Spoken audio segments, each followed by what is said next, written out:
Grimora.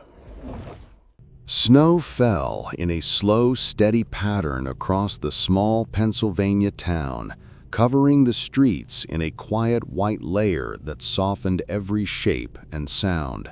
Near the edge of town stood an old brick school building, boarded windows facing the empty road, its playground covered in rust and ice. The school had been closed for more than 10 years after a winter accident that no one in town discussed openly anymore. Most people avoided the building, especially in December when the wind pushed through the broken vents and carried faint sounds from inside. Isaac Turner gripped the steering wheel as the car moved along the narrow road leading toward the abandoned school. His sister Naomi sat in the passenger seat, checking the fading signal on her phone. They had planned to reach their cousin's house before the storm worsened, but heavy snow blocked the main highway, forcing them to turn back. Almost no traffic moved through the smaller roads, and the sky shifted to a dim gray that signaled more snow approaching. A power line had fallen somewhere near the edge of town, and electricity outages spread across the area. The gas station where they stopped had closed early. The owner had told them that the nearest shelter space left open for emergencies was the old school gym, temporarily unlocked by the town maintenance crew since it had a generator still functioning. The building was marked as unsafe in many sections, but the gym was considered stable. Isaac parked near the front steps. The tall double doors sat beneath a short awning, a thin line of light visible from inside.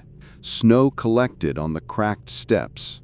The playground stood silent to the right, swing seats frozen in place, chains stiff with ice.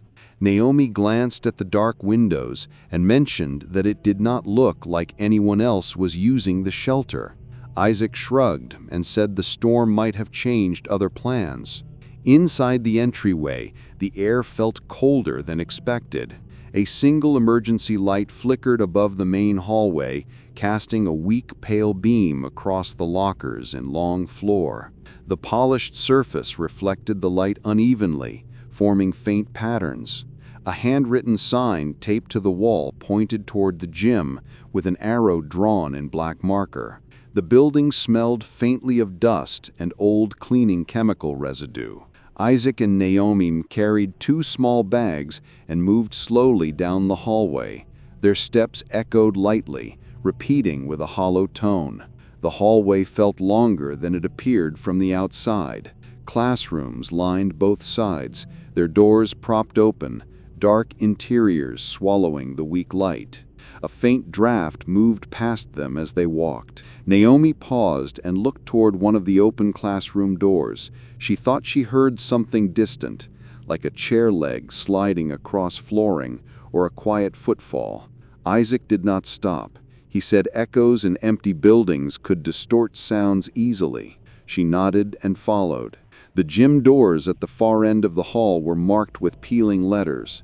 They pushed through and entered a large, open space lit by a few emergency bulbs powered by the old generator. The air held a dull hum from the equipment room behind the back wall. Folding mats were stacked in one corner, and a thick layer of dust coated the bleachers. The lines on the floor had faded almost completely. They chose a spot near the wall where the floor felt least cold and set their bags down. Naomi walked toward the far side of the gym and looked through the narrow window into the hallway. The emergency light continued to flicker. The sound of the storm outside reached the building as a low, continuous pressure. Isaac checked his watch. The time read 11:42 p.m. He planned to rest for a while before deciding what to do in the morning. The temperature inside dropped slightly as the generator shifted its tone. Naomi wrapped herself in a blanket and sat near the wall. Her eyes followed the exit door across the gym. At midnight, the town clock bell rang faintly through the storm, its sound muffled by distance. The echo reached the school in a sequence of 12 slow tones. When the last tone faded, something changed in the building. The air settled into stillness, and the low hum from the generator quieted slightly, as if pressed down by an unseen weight. Naomi sat up. Isaac opened his eyes and listened. A sound emerged from the hallway, soft at first, then clearer. It resembled footsteps, evenly spaced, moving down the corridor at a measured pace. The steps echoed with a smooth consistency, neither rushed nor hesitant. Naomi looked toward the gym doors. Isaac remained silent. The footsteps stopped near the gym entrance, but the doors did not open. For several seconds, no sound followed. The silence pressed against the walls, thick enough to make the air heavy. Then a bell rang from somewhere deep in the school. It was not the town clock. It was a school bell, sharp and mechanical, echoing through the halls. The bell should not have rung. The power lines were down. The system had been removed years ago, yet the sound continued, short and precise. The footsteps resumed, moving away from the gym toward the other end of the school. The repetition of the steps grew softer, then stopped abruptly. Naomi whispered whether someone else might be inside. Isaac shook his head and said that no cars stood outside when they arrived. They listened again. A faint scraping noise drifted through the hallway, like a desk being pulled across the floor. The sound repeated twice, then stopped. Isaac walked slowly to the gym door and opened it slightly. The hallway was unchanged. The emergency light flickered overhead. The air remained still. Naomi pointed to the far section of the hallway, where the floor showed clear tile for a few feet. A thin trail of wet marks appeared spaced apart in a line, resembling footprints that had come from deeper inside the school. The prints were faint but visible, leading toward the gym, then turning sharply and continuing toward the opposite direction. The trail ended near a closed classroom door at the far end of the hall. Isaac stepped into the hallway and moved carefully toward the door. Naomi followed slowly, keeping her steps quiet. As they reached the last section of the hall, the emergency light flickered harder and then steadied. The door remained shut. The footprints stopped directly in front of it. Naomi reached out her hand and touched the surface of the door. The wood felt colder than the surrounding air, as if something inside drew heat away. She stepped back. Isaac listened closely. A low sound filtered through the room, barely recognizable as a voice. It repeated in a quiet cycle, words blurred and distant, not shaped clearly. The school bell rang again. Once. The hallway lights cut out entirely. Total darkness filled the corridor. Naomi spoke Isaac's name, but her voice sounded small in the silence. The footsteps started again, not close, but moving from somewhere down the left wing, coming forward at a steady pace. The sound grew sharper with each sequence. The emergency light returned after a moment and flickered back to life. The hallway appeared unchanged, except for the classroom door. It now stood slightly open, though neither Isaac nor Naomi had touched it. The footprints continued directly through the doorway. A figure stood inside the classroom, a few feet from the entrance. It did not move. It faced them, without sound.